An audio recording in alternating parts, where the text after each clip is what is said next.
कायनात कैसे वजूद में आ गई है।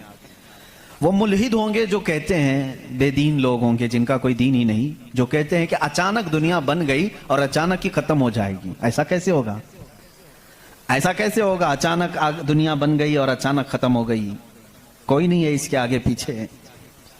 मेरे अजीजों, जो गौर व फिक्र करने वाले साइंसदान हैं वो भी अब इस नतीजे पर पहुंचे हैं कि दुनिया में एक बहुत बड़ा धमाका हुआ था कई अरब साल पहले, कई लाख साल पहले, उनके एतबार से, उनके इल्म के एतबार से, जिसको ये बिग बैंग कहते हैं।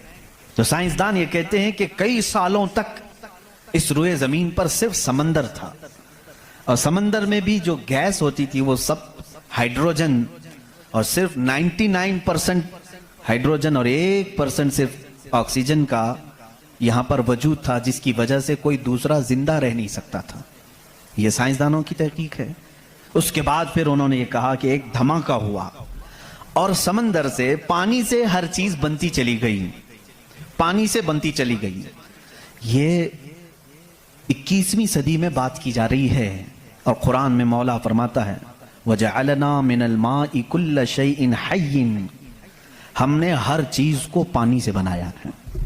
ये रब ताला फरमा रहा है, उसका कुरान अजीम गवाही दे रहा है।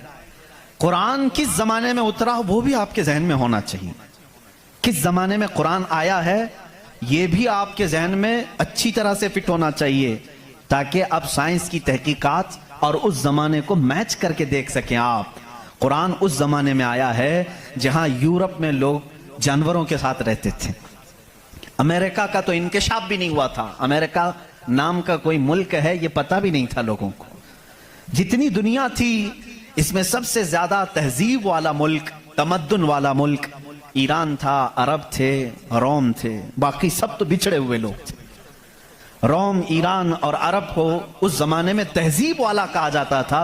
उनकी तहजीब का आलम यह था कि जब मेरे आका सल्लल्लाहु तआला अलैहि वसल्लम मदीने तैयबा में तशरीफ लाए, ये बहुत बड़े तहजीब वालों की बात मैं कर रहा हूं, यानी बहुत नॉलेज रखने वालों की बात कर रहा हूं। इतना नॉलेज था कि जब मेरे आका मदीने में तशरीफ लाए तो सिर्फ 6 लोगों को लिखना आता था। ये बड़े तमद्दुन वाले लोग थे, बड़े नॉलेज वाले लोग थे। उस जमाने का इल्म यहां तक पहुंचा हुआ था मेरे अजीजों। बाकी यूरोप वगैरह का हाल तो बहुत ही बदतर था। यहां तक कि आबादी कैसे बनाई जाए ये सलीका इस्लाम ने बताया है। उस जमाने में यह था कि नॉलेज नाम की कोई चीज नहीं थी। वो लोग अंधविश्वास, जैसे आज भी हमारे यहां कुछ लोगों में मौजूद है, अंधा यकीन, इन चीजों पर बहुत अमल करते थे। सिर्फ ये बात मैं अर्ज करना चाहूंगा कि कुरान उस जमाने में नाजिल हुआ है जब इल्म का वजूद ज्यादा नहीं था लोगों के पास, इतना कि कोई इक्का दुक्का लिखना जानता था। और किस पर नाजिल हुआ ये भी आपके जहन में होना चाहिए। 2 चीजें दिमाग में रखें, उसके बाद फिर मैं कुरान की आयतें पढ़ता हूं। एक, माहौल ऐसा है, साइंस का वजूद नहीं, इल्म का वजूद नहीं, इल्म नाम की चीज ही नहीं थी लोगों के पास। और जिस पर नाजिल हुआ वो ऐसा रसूल है जो किसी का शागिर्द भी नहीं। मैं ये कह रहा था, आसमानों और जमीनों में अल्लाह ने फरमाया मेरी निशानियां हैं। गौर व फिक्र करना चाहिए, निशानी कैसे। पूरी दुनिया के बहुत तरक्की याफ्ता साइंस से मेरा ये चैलेंज है, मेरी ये बात का ये चैलेंज है। बहुत तुमने तरक्की की, लेकिन एक ऐसी छत बना करके दिखाओ जिसका कोई पिल्लर ना हो। हवा में छत कायम करके दिखाओ, और वो भी इतनी मोटी होनी चाहिए, इतनी मोटी कि जिसके बारे में हुजूर अकरम सल्लल्लाहु अलैहि वसल्लम ने फरमाया कि उसकी मोटाई 500 साल अगर कोई घोड़ा दौड़े तो तय ना हो पाए। वो आसमान की मोटाई। मैं उतनी मोटाई की बात नहीं करता हूं, 1 किलोमीटर चौड़ी ही कोई बना करके दिखा दें। साइंस हमारा बहुत तरक्की कर चुका है, नहीं बना सकोगी। लेकिन कायनात की इस पूरी जमीन पर अल्लाह रब्बुल इज्जत ने एक छत हमारे सरों पर रखी है, और सबको मालूम है वो छत कैसी है, बगैर पिल्लर वाली है। कहीं उसको सुतून देखा आपने? अल्लाहुल्लज़ी रफ़अस समावाति बिगैरि अमदिन तरौनहा। कुरान कहता है वो अल्लाह ही है जिसने बगैर सुतून के आसमानों को बनाया, और तुम भी उसको देख रहे हो। कुरान चैलेंज कर रहा है, तुम भी उसे देख रहे हो। और हैरत की बात यह है, हमारे पिल्लर वाली छत के बारे में तो यकीन होगा अब ये गिरेगी नहीं, लेकिन अगर ये तड़कने लगे, कहीं से आवाजें आने लगे, हम भाग करके कौन सी छत के नीचे जाते हैं? पिल्लर वाली छत से हमको खौफ लगता है आजकल गिर ना जाए, और पनाह लेने के लिए उस छत के नीचे जाते हैं जिसका कोई पिल्लर ही नहीं। अल्लाह की निशानियां हैं इसमें। अल्लाह रब्बुल इज्जत फरमाता है, तुम देख रहे हो इन आसमानों को हमने कैसे कायम किया है। अब इसकी तहकीकात जो एस्ट्रोनॉमी पढ़े हुए हैं वो जानते होंगे, इल्म फलकियात उसको कहते हैं, आसमानों का इल्म। ये भी अभी सबको पूरा हासिल नहीं हो सका। जो हमारी नजरों में नजर आ रहा है ये तो धुआं है, बादल है। आसमान तक पहुंचने के लिए पता नहीं कितना सफर, और इसमें अल्लाह रब्बुल इज्जत ने सितारों के एक ऐसे झुरमुट को रखा है। आसमान कितना चौड़ा है, कितना लंबा है, गेस कर सकते हैं हम? कभी गेस करेंगे आप? मैं सिर्फ एक हिसाब बताता हूं। उस आसमान में अल्लाह ताला फरमाता है, कुल्लुन फी फलकिन यस्बहून। सूरज, चांद, जितने भी गैलेक्सी के स्टार्स हैं, तारे हैं, ये सब आसमान में तैर रहे हैं। अल्लाह फरमा रहा है सूरह यासीन की आयत से, ये सब आसमान में तैर रहे हैं, लटक रहे हैं। अच्छा, जिस पर लटक रहे हैं जाहिर सी बात है वो बड़ा होना चाहिए। अब वो कितना बड़ा होगा? वो छत की चादर कितनी बड़ी जिस पे सूरज भी लटक रहा है, चांद भी लटक रहा है। हमने साइज पूछा साइंसदानों से, साइज पूछा कि ये कितने बड़े बड़े हैं जो आसमान में लटक रहे हैं। तो उन्होंने कहा सबसे करीब जो हमारा सितारा है, सैयारा है, जमीन से जो सबसे करीब सैयारा है वो चांद है। और सूरज का क्या हाल है? कहा सूरज जमीन से 13 लाख गुना बड़ा है। 13 लाख गुना बड़ा। अब यहां हमारी अकलें शशदर हो जाती हैं, किसी के पास कैलकुलेटर भी नहीं, कितना हिसाब करें। 13 लाख गुना बड़ा जमीन से, हमारे तस्वुर में नहीं आता। वो कहां लटक रहा है? आसमान में। चांद इससे 50 गुना बड़ा है जमीन से, वो कहां है? आसमान में। अच्छा, इतना ही नहीं, ये गैलेक्सी के अंदर सूरज से 50 गुना बड़े इतने सैयारे हैं कि जिनमें से सिर्फ अभी 40% का दरियाफ्त की जा चुकी है, बाकी 60% अभी तक साइंसदानों को पता ही नहीं। सूरज से 50 गुना बड़े सैयारे और मौजूद हैं। पूछा ये सब कहां है? ये भी आसमान में है। इसीलिए मेरे मौला ने फरमाया, बेशक आसमानों की पैदाइश में उसकी बड़ी निशानियां हैं। अब मेरे अजीजों, आओ, तुम्हें अपने घर की छत डालने के लिए कितने दिन लगते हैं, कितने वर्कर लगते हैं, कितने मजदूर लगते हैं, क्या क्या इसके लिए सामान लगते हैं, ये सब तुम्हें मालूम है जिन्होंने छतें डाली। अब इतनी बड़ी छत जिसने कायम की है, जिसमें लाखों गुना बड़ा जमीन से सूरज भी है, चांद भी है, गैलेक्सी के और स्टार्स हैं, वो खुदा फरमा रहा है आसमान को, जमीन को किस तरह से उसने बनाया। कुरान में है सिर्फ 6 दिन में इन दोनों की पैदाइश हुई है।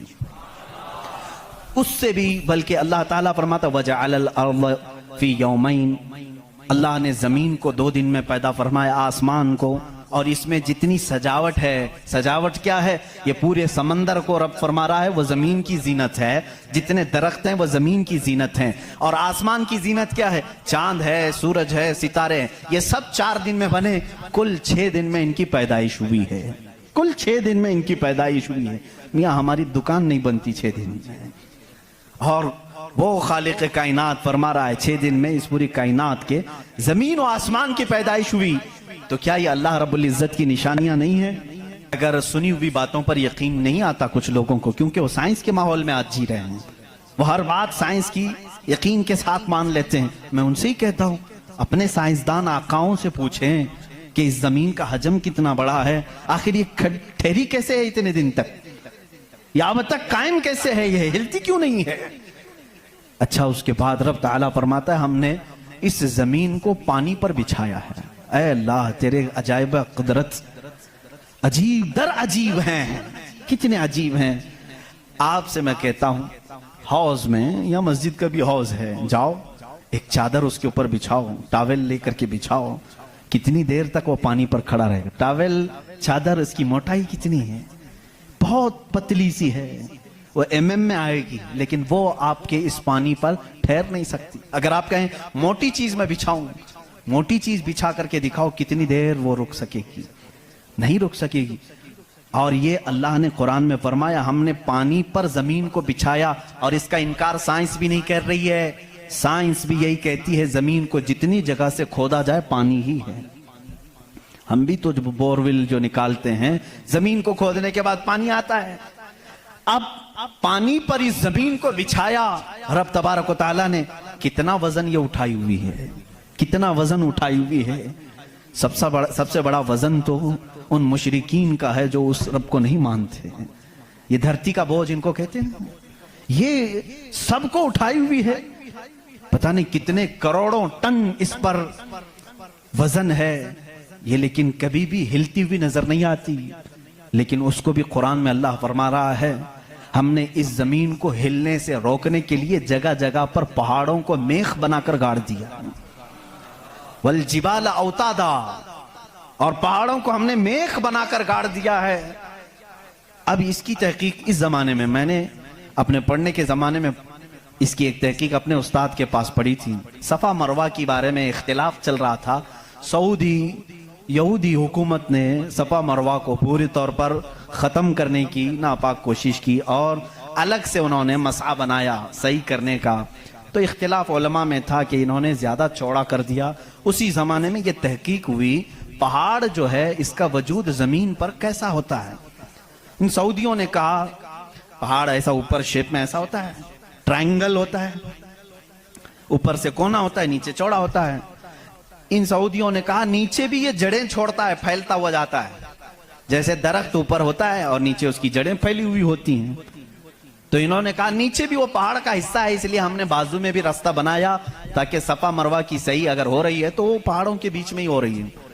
मेरे उस्ताद गिरामी मिस्र के हैं, उन्होंने पूरी इस पर तहकीक के साथ किताब लिखी, चैलेंज किया, कहा पहाड़ों को अगर खोद करके देखो, हमारा यकीन ये कहता है। उन्होंने बहुत सारे दलाइल से साबित किया, पहाड़ ऊपर से जो इस तरह के शेप का होता है, ट्रायंगल ऊपर से, नीचे वो जड़ें नहीं छोड़ता, बल्कि अंदर जाते जाते और बारीक हो जाता है। अंदर बारीक होते होते होते बहुत पतला होकर नीचे तक जाता है। मैंने पूछा नीचे कितनी अंदर तक है? उन्होंने कहा जो पहाड़ तुम्हें ऊपर दिख रहे हैं ये पहाड़ का 1% है, बाकी 99% पूरा नीचे होता है। ये पहाड़ों की ऊंचाई, ये पहाड़ों की जो ऊंचाई है ये 1% है, 99% पूरा नीचे होता है। हैरत में पड़ गए, इतना नीचे पहाड़ है। कहा यही तो बात है, क्या तुम दीवार में जब मेख ठोकते हो तो ऊपर कितना दिखता है और अंदर कितना रहता है? 2 इंच का अगर हम ले रहे हैं मेख और कील, तो उसका मुंह सिर्फ ऊपर थोड़ा सा, वो भी mm में होगा, और 2 इंच तक अंदर वो दीवार में धंसा हुआ होगा। और जब कुरान में मौला ने फरमाया है जमीन पर हमने पहाड़ों को मेख बनाकर गाड़ दिया है, आज साइंस ये कह रहा है कि पहाड़ 9 गुना नीचे अंदर तक मौजूद है। कुरान किस जमाने में नाजिल हुआ? एस्ट्रोनॉमी नहीं थी, एस्ट्रोलॉजी नहीं थी, जमीन के ये जियोफिजिक नहीं थे, आलाजात नहीं थे, तहकीक के लिए माइक्रोस्कोप, टेलीस्कोप कुछ नहीं था। उस जमाने में कुरान जमीन के अंदर की बात बता रहा है। ये अजीम मौजिज़ा है कुरान का मेरे अजीजों। इसीलिए कुरान कहता है सोचते क्यों नहीं, फिक्र क्यों नहीं करते? वही है खालिक कायनात जिसने इस पूरे निजाम को बना रखा है। ये इतनी नहीं है, ये जो जमीनों में नजर आ रही हैं इनकी तहकीकात करते करते कई लोगों की जिंदगियां खत्म हो गई। कुछ चांद की तहकीक पर चले, कुछ सूरज की तहकीक पर चले, कुछ जमीन की तहकीक पर चले। इंसानों को भी अल्लाह ने ये इल्म दिया है, ये अक्ल दिया है। ये जो साइंसदान अपनी तहकीक कर रहे हैं ये कभी ये ना समझें कि ये हमारी मारे हुए तीर हैं, बल्कि अल्लाह अपने बंदों को खुद इतनी समझबूझ देता है कि वो उसकी निशानियों की खोज लगाएं और कायनात को बताएं कि कोई तो है जो ताकत इसे चला रही है, कोई तो है निजाम जो इसकी परवरिश कर रहा है। लेकिन ये धोखाबाज बन जाते हैं कुछ लोग कि वो तहकीक करके समझ तो जाते हैं, लेकिन बाद में जब उनको इल्म होता है कि इसके पीछे कोई ताकत है वो बता नहीं पाते, इसलिए कि कुफ्र इनके दिलों में रच बस चुका है। आपको एक और साइंस के स्टूडेंट्स के लिए भी ये बात है, आपको मालूम है ये सितारे जो हैं, सैयारे हैं, ये अपनी उम्र मुकम्मल करके, अभी अभी की बात है ये, साइंस एक बड़े साइंसदान ने और नासा के लोगों ने भी जो खला पे जाते हैं स्पेस पे, इन लोगों ने ये बात पेश की कि सितारे जितने भी हैं गैलेक्सी में, उसमें से कुछ की उम्र हजारों साल की होती है, लाखों साल की होती है। जब इनकी उम्र मुकम्मल होती है तो ये एक जगह जाकर के टूट जाते हैं, दाखिल हो जाते हैं, जिनको ब्लैक होल कहा जाता है। ब्लैक होल क्या है? साइंसदान कहते हैं उसकी तहकीक अभी तक नहीं हो सकी। एक बहुत बड़ा सुराख है, बहुत बड़ा सुराख, जिसमें ये सितारे जाकर के खत्म हो जाते हैं, इनकी जिंदगी यहां खत्म होती है। कहीं ये बातें आपको सूखी तो नहीं लग रही हैं? आज बहुत ही ज्यादा साइंस बोल रहे हैं। जरूरत इसके लिए है मेरे अजीजों, मैं अपने दीन को उन लोगों के सामने रखना चाहता हूं जो सिर्फ साइंस को अपना खुदा समझते हैं। आओ कुरान पढ़ो, कुरान इसकी बुनियादें तुम्हें देगा साइंस की। ब्लैक होल क्या है साइंसदान नहीं बता सके, जबकि इनके पास अब बड़े बड़ी मशीनें हैं। ये जो नासा के लोग खला में जाते हैं, एक एक साल तक के लिए चले जाते हैं, कई महीनों के लिए चले जाते हैं और तहकीकात करके ला रहे हैं। चांद पर इन्होंने कैमरे लगाया और वहां की तस्वीरें ये भेजने की बात कर रहे हैं, लेकिन फिर भी ब्लैक होल मालूम नहीं। मैं उस मोहम्मदुर रसूलुल्लाह सल्लल्लाहु अलैहि वसल्लम की बात कर रहा हूं जो किसी भी साइंसदान का शागिर्द नहीं, जो किसी उस्ताद के पास बैठा नहीं। उस रसूल पाक की जुबान से कुरान की आयत निकली सूरह वाक़िया की। अल्लाह फरमाता ला उक़सिमु बिमवाक़िअन नुजूम इन्नहु लक़समुन लौ तअलमून अज़ीम। अल्लाह फरमाता कसम है उस जगह की जहां जाके सितारे टूट जाते हैं, बेशक अल्लाह रब्बुल इज्जत की इसमें बड़ी शान है अगर तुम समझ सको। एस्ट्रोनॉमी को कुरान बता रहा है कि ब्लैक होल हैं, मवाक़िअन नुजूम उनको कहा गया है, जहां सितारे जाकर फना होते हैं। अजीजान गिरामी, ये तकलीफ सिर्फ हमारी है कि हमने कुरान अजीम को उस लेवल के एतबार से पढ़ा नहीं। गौर व फिक्र करो, तुम्हें इसी से अल्लाह रब्बुल इज्जत की मारिफत हासिल हो जाएगी। कोई तो है खालिक। इमाम आजम अबू हनीफा रहमतुल्लाहि तआला अलैह के पास एक दहरिया, इस जमाने की भी जो एथिस्ट होते हैं, एथिस्ट समझते हैं, एक नया ये चला हुआ, नया नहीं है पुराने ही है, नाम नया लगता है, मुल्हिद हैं ये। एथियज्म बहुत सारे लोग वो अपने दीन, अपना रिलीजियन के जगह पर ये लिखते हैं, आप देख लेना इनको, एथिज्म। आप मुस्लिम लिखते हैं, कुछ लोग हिंदुइज्म लिखते हैं, कुछ लोग क्रिश्चियनिटी कहते हैं, कुछ ज्यूज होते हैं, लेकिन कुछ हैं जो एथियज्म, एथिस्ट हैं। एथिस्ट का मतलब कोई खुदा नहीं, कोई दीन नहीं, कोई मजहब नहीं। ये बेचारे आवारा लोग हैं, ये लावारिस लोग हैं जो इस तरह से कह रहे हैं। अब इनकी बात मैं आपको बताऊं, एथिज्म। इस तरह का एक एथिस्ट इमाम आजम अबू हनीफा के पास आया, उसने कहा खुदा है? तुम बार बार खुदा की बात करते हो, मुझे तो नहीं लगता, कोई नहीं है। अगर है तो दिखता क्यों नहीं? बहुत सारी चीजें हैं ऐसी, आपने समझाया, जो दिखती नहीं लेकिन है, बहुत सारी चीजें हैं। उसने कहा ऐसी कोई चीज नहीं है जो है और दिखती नहीं। आपने उसको एक तमाचा लगाया, ढेला उठा करके मार दिया। उसने कहा मैं सवाल किया, तुमने मार दिया। कहा क्या हुआ मारा? कहा दर्द हो रहा है। कहाँ है दर्द? हो रहा है, दिखता नहीं है लेकिन एहसास है। बहुत सारी चीजें ऐसी हैं जो दिखती नहीं है लेकिन है, उनका वजूद है। बहरहाल आपने उसको जवाब क्या दिया? कहा सुनो, मेरे साथ आज एक बड़ा अजीब वाक़या पेश आया।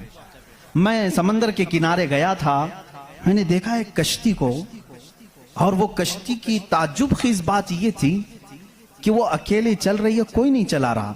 सामान खुद से वो लाद लेती है अपने ऊपर और चल पड़ती है सीधे रास्ते पर। फिर थोड़ी देर के बाद साहिल पर आती है और अपना सामान खुद ही उतारती है। फिर जैसे ही वक्त होता है फिर चल पड़ती है। कोई कश्तीबान नहीं, कोई मल्लाह नहीं, कोई कैप्टन नहीं उसके अंदर, सवारी भी नहीं, खुद से सब चल रही है। ये उस दौर में इमाम आजम कह रहे हैं जब इलेक्ट्रॉनिक दौर नहीं था। आज के लोग हो सकता है यकीन कर लें इलेक्ट्रॉनिक कश्ती होगी, हो सकता है कोई उसको इलेक्ट्रॉनिक मशीन चला रही होगी। ऐसा नहीं है, उस जमाने में कोई इस चीज की इजाद नहीं थी। उसने कहा क्या पागलपन की बातें कर रहे हो, किसको बना रहे हो तुम? क्या ऐसी कोई कश्ती है जो खुद से सामान भी उतारती है और चढ़ा भी लेती है और चलने भी लग जाती है? इमाम आजम अबू हनीफा रहमतुल्लाह अलैह ने फरमाया इतना तेरा दिमाग चलता है कि कोई कश्ती समंदर पर बगैर चलाने वाले के नहीं चलती। ये पूरे दिन और रात का निज़ाम और लोगों की मौत और हयात का निज़ाम, ज़मीन से पौधों को निकालने का निज़ाम, बराबर वक्त पे मौसम के आने का निज़ाम बगैर किसी के चलाए कैसे चल सकता है? कभी इसमें ताखीर तुमने देखी? कभी तुमने ये देखा कि रात हुई ही नहीं? कभी तुमने देखा कि दिन हुआ ही नहीं? वो अपने वक्तों पर सारी चीजें चला रहा है। अजीजा ने गिरामी, इन तमाम चीजों में एक निशानी है उसके वजूद की। इसीलिए अल्लाह रब्बुल इज्जत ने सूरह इखलास में यूं फरमाया, कुल हुवल्लाहु अहद। ऐ महबूब आप फरमाते वो अल्लाह एक है। अब अभी 18वीं सदी की बात है। 18वीं सदी में अमेरिका का सफर करने वाले एक साइंसदान ने एक नई चीज का इंकिशाफ किया। अटलांटिक ओशियन में या समंदर के एक हिस्से में एक ऐसी जगह है जो बिल्कुल ही डार्क है, डार्क स्पेस उसको कहते हैं, यानी वहां रोशनी बिल्कुल नहीं, सूरज की एक किरण भी वहां नहीं आती, इतना वहां पर, इतनी वहां तारीकी है। ये कब? 18वीं सदी में, यानी आज से 200 साल पहले की बात है। उसने इंकिशाफ किया, दुनिया को बताया, मैंने एक ऐसी जगह देखी, बहुत ही डार्क है, बहुत अंधेरा है। वो जब वापस आया तो उलमाए रब्बानीयीन ने सूरह नूर की कुरानी आयतें पढ़ी। अल्लाह फरमाता है कि इदा अखरज यदहु लम यकद यराह व मन लम यजअलिल्लाहु लहू नूरन फमा लहू मिन नूर। अल्लाह फरमाता है हमने कायनात में एक ऐसी जगह रखी है कि उस पे अंधेरियों पर अंधेरियां हैं, अगर तुम हाथ भी निकालोगे तो हाथ भी नजर नहीं आएगा, हाथ भी नजर नहीं आएगा। ये कहां का?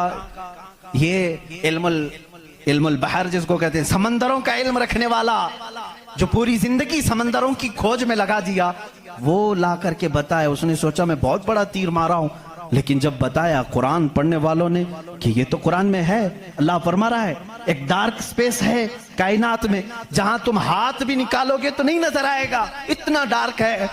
वो सटपटा गया, परेशान हुआ, मैं इसकी तहकीक करूंगा। ये कुरान में आई कैसे बात? सबसे पहला दुनिया का मैं इंकिशाफ करने वाला हूं, मैं इसको सबको बताने वाला पहला फर्स्ट आदमी मैं हूं। ये पहले से कहां से आ गई कुरान? फिर वही दो बातें मैं बताता हूं मेरे अजीजों। उसको भी यही झटका लगा कि ये कुरान उस जमाने में नाजिल हुआ जब साइंस का वजूद नहीं था, और उस पर नाजिल हुआ जिसको दुनिया में किसी ने सिखाया नहीं था।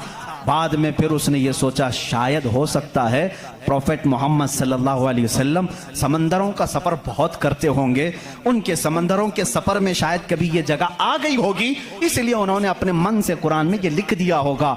उसने ये नतीजा निकाला। लेकिन दूसरे ही दिन उसे फिर बड़ा झटका ये लगा कि जब सीरत मुस्तफ़ा पढ़ा उसने, अल्लाह अकबर, हुजूर की 63 साला जिंदगी में आपने एक मर्तबा भी समंदर का सफर किया ही नहीं।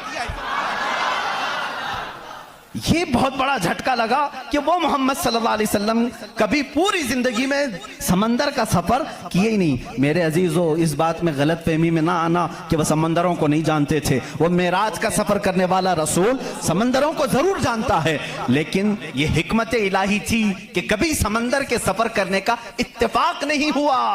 अब उसे झटके भर झटका ये लगा जो कभी समंदर को गया ही नहीं, वो अगर अटलांटिक ओशियन में मौजूद डार्क स्पेस को बताता है तो जरूर वो अपने पेट से नहीं बता रहा है, वही उसको बताया होगा जिसने डार्क स्पेस बनाया है।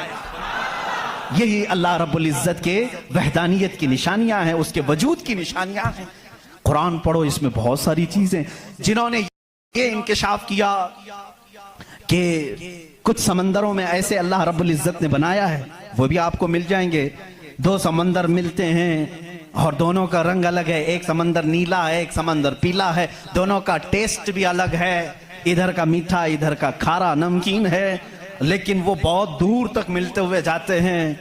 लेकिन इसका पानी उसमें नहीं आता, उसका पानी इसमें नहीं आता। क्यों नहीं आता? अल्लाह फरमाता मरजल बहरैनी यल्तक़ियान, मरजल बहरैनी यल्तक़ियान बैनहुमा बरज़ख़ुन ला यबग़ियान फ़बिअय्यि आलाइ रब्बिकुमा तुकज़्ज़िबान। उस रब्बे ज़ुल जलाल ने फरमाया हमने दो समंदरों को बहाया है, देखने वालों को ऐसा लगता है कि ये मिल गए हैं, लेकिन हमने उसमें न दिखने वाली एक ऐसी दीवार बनाई है कि इसका पानी उसमें नहीं मिलता, उसका पानी इसमें नहीं मिलता। ये भी कौन से रसूल की जुबान से अल्लाह ताला बता रहा है लोगों को, जो रसूल कभी समंदर का सफर किया ही नहीं। उस रसूल की जुबान से अल्लाह ने दो समंदरों के मिलने की बात की। साइंसदानों, अब तो तुम्हें मानना ही चाहिए कि कुरान रसूल का अपना बयान किया हुआ कलाम नहीं है, उसी का ये कलाम है जिसने समंदरों को इस तरह पैदा किया। अल्लाह रब्बुल इज्जत का ये कलाम इतनी ही नहीं, ये तो बड़ी बड़ी निशानियां मैंने कहा। अगर इसकी मारिफत, इसकी खोज में लग जाओगे तो जिंदगी तमाम हो जाएगी। मैं तो कहता हूं अल्लाह ने एक बात ये भी फरमाई है तुम्हारे लिए, वफी अनफुसिकुम अफला तुबसिरून। अल्लाह फरमा रहा है तुम इधर उधर निशानियां ढूंढ रहे हो, हमने तुम्हारी जात में अपनी निशानियां रखी हैं, तुम नहीं देखते? तुम्हारी जात में हमारी निशानियां हैं, तुम नहीं देखते? इतनी निशानियां हैं, इसके लिए आपको कई उलूम पढ़ने की जरूरत है। जाहिर सी बात है, इंसान के एक एक पार्ट पर जो रिसर्च करता है वो अपने वक्त का एक बड़ा डॉक्टर बनता है। खाली सिर्फ दिल पर जिसने रिसर्च किया वो कार्डियोलॉजी है, जो सिर्फ किडनी पर रिसर्च किया वो नेफ्रोलॉजी है, और जो सिर्फ रगों को देखा है वो न्यूरोलॉजी है।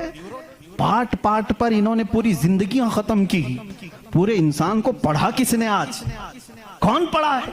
इसीलिए इमाम आजम अबू हनीफा रहमतुल्लाह अलैह ने फरमाया, मन आरफ नफ्सहू फक़द आरफ रब्बह। जिसने सिर्फ अपनी जात को पहचान लिया वो अपने रब को पहचान लेगा। तुम्हारे जिस्म में जिस तरह की चीजें अल्लाह ने बनाई, डॉक्टर से जाकर के पूछो कि हमारे जिस्म के अंदर का जो निजाम है, एक बार जो नस कट गई 1000 डॉक्टर मिलकर के वो नस नहीं कायम कर पाते। ये रगों का सिलसिला ऐसा है। और फरमाया गया, बल्कि तहकीकात बताती हैं, हमारे जिस्म के अंदर मौजूद ये नसों को, रगों को निकाल करके अगर बिछा दिया जाए कई 1000 किलोमीटर लंबी हो जाएंगी, कई 1000 किलोमीटर लंबी हो जाएंगी। ये नसों का इतना लंबा सफर हो जाएगा। इतना सारा मवाद अल्लाह ने तुम्हारे जिस्म में रखा। और रब ताला ये फरमाता है, मफाहिम में आयात में बयान कर रहा हूं, कभी आपने सोचा हमने जुबान से जो जो चीजें खाई, अल्लाह अकबर। मैं एक बड़े मुहक्किक के हवाले से कहता हूं, रोटी को उन्होंने कहा तुम्हारी रोटी, तुम्हारे खाने अल्लाह की निशानियां है। मैंने पूछा रोटी भी निशानी है अल्लाह की? कहा हाँ। तुम एक रोटी को कहां कहां से हासिल करते हो? अनाज खेत से लिया, फसल जब आई उसको कुटाया, पिसाया, आटा बनाया, फिर घर में लाया, गूंदने के लिए दिया, आटा गूंदा गया, रोटियां बेली गई, तवे पर रखी गई, बन गई। कितनी मंजिलों से गुजरी, खेत से आई, पिसाई में गई, गुंदाई में गई, पकाई में गई, अब उसके बाद रेडी होकर तुम्हारे बर्तन में आई। इसके बाद तुमने क्या किया? अब तक सब तुम्हारा इख्तियार चल रहा है, तुम अपनी मर्जी से कर रहे हो। गेहूं का लाना है, जौ का लाना है, जवार का लाना है, किसका लाना है, तुम्हारी मर्जी। आटे से कितना गूंदना है, नरम गूंदना है, मोटा गूंदना है, तुम्हारी मर्जी। रोटी मोटी पकानी है, पतली पकानी है, तुम्हारी मर्जी। रोटी पक जाने के बाद 4 टुकड़े करने, 5 टुकड़े, 2 टुकड़े, तुम्हारी मर्जी, सब तुम्हारी मर्जी है।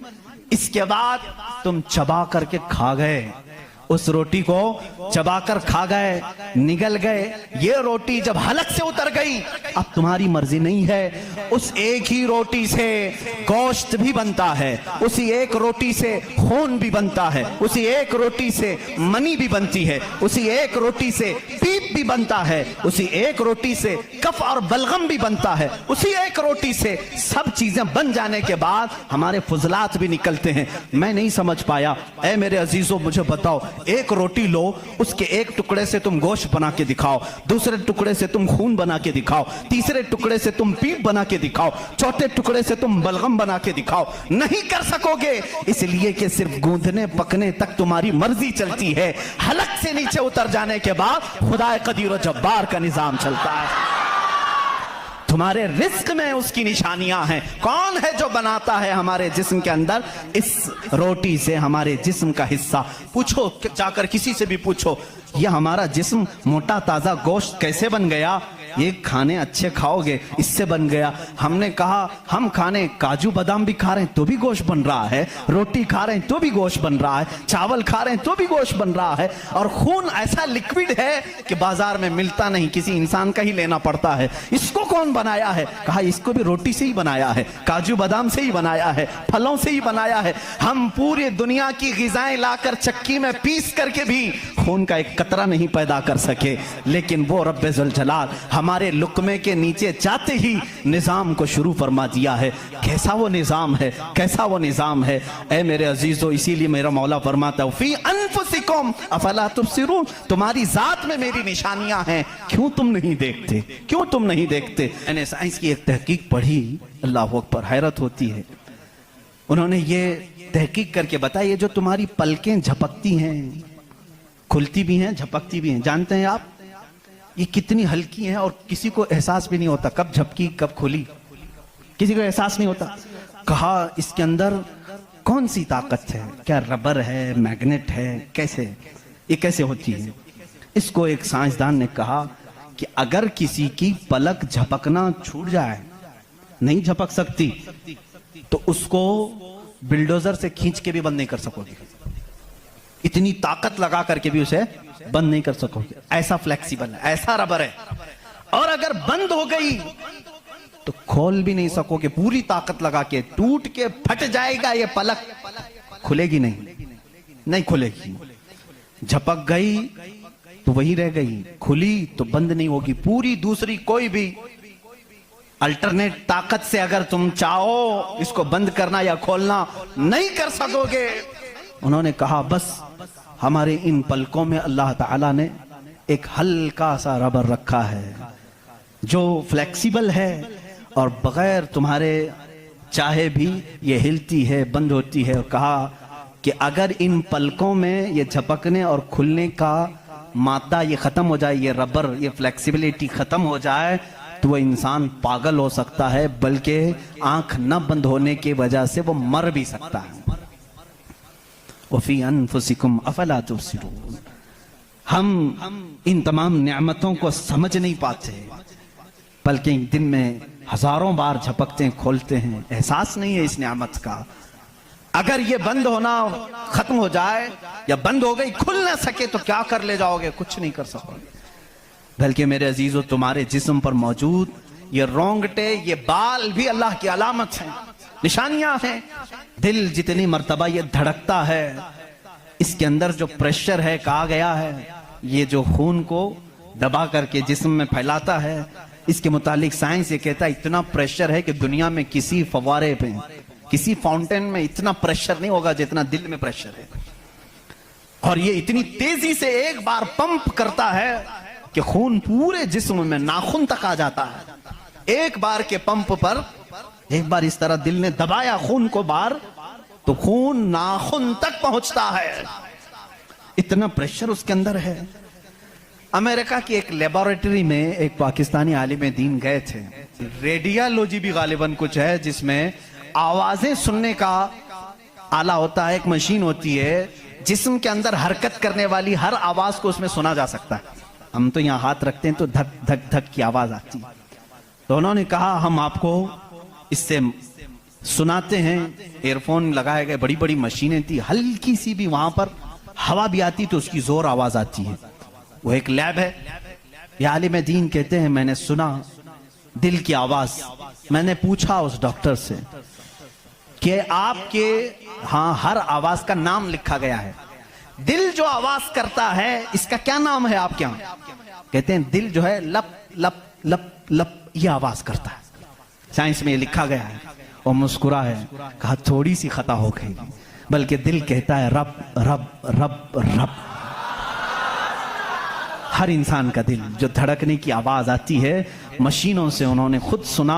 हाँ हो सकता है कुछ तोतले लोग होते हैं रा को ला कह जाते हैं, हो सकता है तुम्हें लप लप लप सुनाई दिया हो, मगर मेरा ईमान ये कहता है हर दिल रब रब रब ही कहता है।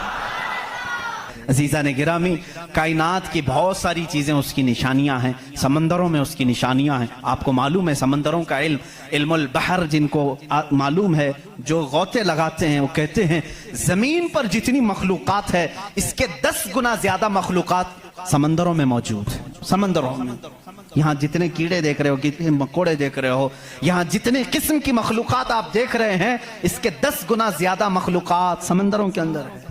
कौन है जो उनके रिस्क का इंतजाम करता है? कौन है इनकी परवरिश पर? समंदरों का इल्म अलग है। कहते हैं हम अंदर जाते हैं तो उसके अंदर इतनी चीजें कि हर बार नई चीजें दिखती हैं। और उन्होंने कहा कि कई लाख किस्म की मछलियां गिन ली गई, लेकिन हर बार गोता लगाते हैं तो फिर नए रंग की मछली नजर आती है। इनको रंग देता कौन है उसके अंदर? अजीजा ने गिरामी, समंदरों के इल्म में लोगों ने कहा इसकी गहराइयों में क्या क्या मौजूद है।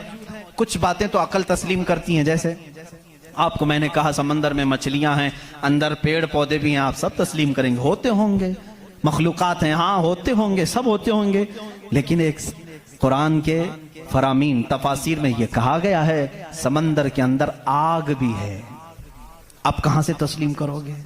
समंदर के अंदर आग है, कैसे तस्लीम करोगे? जाहिर सी बात है तुम इनकार करोगे। पानी और आग हो ही नहीं सकता, और वो भी पानी हल्का फुल्का पानी नहीं, समंदर का जोशीला पानी। और यहां पर इस्लाम में ये बातें कही गई हैं कि समंदर के अंदर आग है। लेकिन ये दुनिया को उस वक्त नजर आ गया जब सुनामी आई थी। इंडोनेशिया में जो साहिल पर सुनामी की लहरें जिन्होंने देखी, जिसकी रफ्तार 2000 किलोमीटर पर आवर थी, 2000 किलोमीटर पर आवर की रफ्तार से वो पानी चल रहा था, और उसकी हाइट जो मौजों की वो 200 फीट ऊंची थी। 200 फीट ऊंची लहरें 1000 किलोमीटर पर आवर की रफ्तार से जब जा रही थी, तो मुशाहिदा करने वालों ने कहा जब वो लहरें चलती थी तो पीछे आग के शोले निकलते थे, समंदर में आग के शोले निकलते थे। आज साइंस इस बात को तस्लीम कर चुका है, समंदर में कई ऐसे पहाड़ हैं जो आतिशफिशा हैं, जिनको वोल्केनो कहा जाता है। आग उगलने वाले पहाड़ हैं, आग उगलने वाले पहाड़ हैं। वो कई महीनों में और सालों में अपने अंदर मौजूद आग को बाहर उगलते हैं, तो समंदर में तुग़यानी आ जाती है, समंदर के अंदर मौजों की भंवर आ जाती है। ये तमाम चीजें आज साइंस कह रहा है, मेरा मौला कुरान में इस चीज को बयान फरमा रहा है। जबकि फिर मैं आपको बता रहा हूं, कुरान उस माहौल में उतरा जब साइंस नहीं था, और उस रसूल पर उतरा जो समंदरों का सफर नहीं किया था। ये पेड़ पौधों के इल्म के लिए भी कुरान मौजूद है।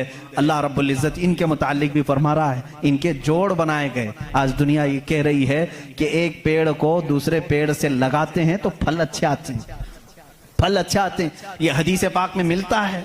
मदीने तैयबा में कलमी करते थे सहाबा उस वक्त खजूरों की।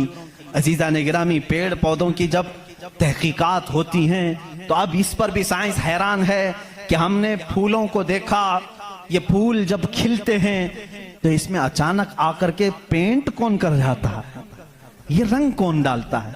हमने दरख्तों को हरा ही देखा है, हरे ही होते हैं, लेकिन जब फूल निकलते हैं तो ये रंग आता कहां से है? उसकी तहकीक करते करते डालियों को लोगों ने चीर दिया, पत्तों को फाड़ दिया, लेकिन फूल का रंग पूरे दरख्त में कहीं नहीं पाया, कहीं नहीं पाया। इन पौधों को और इन फूलों को कौन रंग देता है? बल्कि हद तो यह है मेरे अजीजों, उसकी सबसे बड़ी चीज ये निशानियों में से ये भी है कि पेड़ पौधों को तुम लहलहाते हुए आज देखते हो, इनकी पैदाइश पर क्या तुमने गौर व फिक्र नहीं किया? ये कैसे पैदा होते हैं, कैसे निकलते हैं? अल्लाह अकबर। इनको तुमने जमीन के अंदर बो दिया था, मिट्टी डाल दी थी और उस पर पानी डालकर बराबर कर दिया था, लेवल कर दिया था, और अचानक दूसरे दिन तीसरे दिन जाकर देखते हो वो जमीन का सीना चीर कर बाहर आया हुआ है। इतना ही नहीं, वो छोटा सा कोंपल निकला हुआ पौधा बाहर आता है। अब वो कितनी चीजों को फेस करता है, हवाओं का भी मुकाबला कर रहा है, तूफान भी आ रहे हैं, लेकिन वो पौधा वहीं लगा ही लगा है। छोटे पौधे को बड़ी से बड़े तूफान हिला के नहीं कर सके। कौन है वो हल्के पौधे की हिफाजत कर रहा है? बड़ी बड़ी हवाओं से, वो बड़ी बड़ी ताकतों को उड़ा ले जाने वाली हवाएं आती हैं, लेकिन हल्के पौधे की हिफाजत हो रही होती है। वो फसलें लाने तक कौन है उनकी हिफाजत करता है?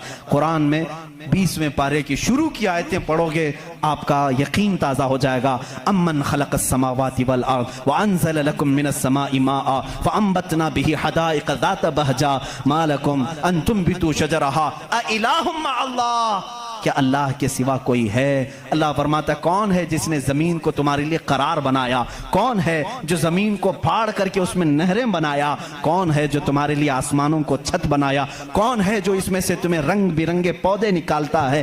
क्या अल्लाह के सिवा कोई है? अ इलाहुम मअल्लाह। इस तरह की 5 आयतें जिसमें सवाल है, अ इलाहुम मअल्लाह, क्या अल्लाह के सिवा कोई है? अब मेरे अजीजों, मैंने आसमानों की बात की, ज़मीनों की बात की, गैलेक्सी की बात की, पेड़ पौधों की बात की, समंदरों की बात की, बल्कि मैंने तुम्हारे ज़ात की भी बात की। तुम्हारे जिस्म में मौजूद हर अज़ू, हर पार्ट अल्लाह की निशानी है, अल्लाह की निशानी है। तुम में से कोई भी एक अज़ू दूसरा डुप्लीकेट बना नहीं सकता। बनेगा तो साफ नजर भी आएगा। आंख चाहे तो बकरे की लगा लो, लेकिन दिखाई कुछ भी नहीं देगा। इस आंख के अंदर जो चीज मौजूद है वो दूसरा इसकी कॉपी कर नहीं सकता। रोबोट तो बहुत बना लिए, लेकिन जीने वाला, फीलिंग रखने वाला इंसान दूसरा तख्लीक नहीं किया जा सका। बल्कि वो कुरान में अल्लाह चैलेंज कर रहा है, तुम तो इंसानों के अभी ये कह रहे हैं कि जनीन बनाए जा रहे हैं, यानी हम डुप्लीकेट इंसान बनाने की कोशिश कर रहे हैं, यहूदी इस पर रिसर्च कर रहे हैं, लेकिन मौला तो फरमा रहा है कि ये एक मक्खी भी बना नहीं सकेंगे। 17वें पारे का आखिरी सफ़ा है जिसमें रब तबारक व तआला फरमाता है कि लन यखलुकु ज़ुबाबन वला इज्तमऊ लह, ये सारे के सारे मिलकर के एक मक्खी नहीं बना सकेंगे। ज़अफ़त तालिबु वल मतलूब, ये कितने ही कमजोर किस्म के लोग हैं जो दूसरी तख्लीक की बात कर रहे हैं। इसीलिए मेरे अजीज हो, जब कोई बना नहीं सकता, इसीलिए इस्लाम ने कहा अपने हाथों से भी कोई जिस्म न बनाओ, इसलिए कि तुम खुदा बनने की कोशिश कर रहे हो। बनाना किसी के जिस्म को सिर्फ काम है, अल्लाह का काम है। अपने हाथों से कोई चीज तामीर, यानी शक्ल और सूरत वाली कोई भी चीज ना बनाओ जो अल्लाह की तख्लीक है। ऐसी चीजें जिसमें जान है, जो चलती फिरती हैं, इन चीजों को बनाने के लिए मना इस्लाम ने इसीलिए किया कि तुम कुदरत की तशबीह चाहते हो, अल्लाह रब्बुल इज्जत की बराबरी करना चाहते हो, तुमसे ये मुमकिन भी नहीं हो सकेगा। मैं कहता हूँ मुसलमान का अकीदा ये है, मैं मजबूर हूँ, मैं अगर नहीं सो सकता तो वो सुलाता है, मैं अगर उठ नहीं सकता तो वो उठाता है। मैं खुदा को उठाता नहीं, मैं खुदा को बिठाता नहीं, बल्कि मेरा अकीदा ये है खुदा मुझे बिठाता है, खुदा मुझे चलाता है, खुदा मुझे सुलाता है, खुदा मुझे खिलाता है, खुदा मुझे पिलाता है। जब मुझे भूख लगे तो वो खिलाता है, जब मैं नंगा हूं तो वो पहनाता है, जब मेरी जान चली जाए तो वो मेरा हिसाब करता है। हम उस खुदा की तस्लीम, उस खुदा का अकीदा रखते हैं कि हम मोहताज हैं, वो मालिक व मुख्तार है। क्योंकि खुदा वो है जो किसी की आंख में आ नहीं सकता, और अगर किसी की आंख में आ गया तो वो खुदा हो नहीं सकता।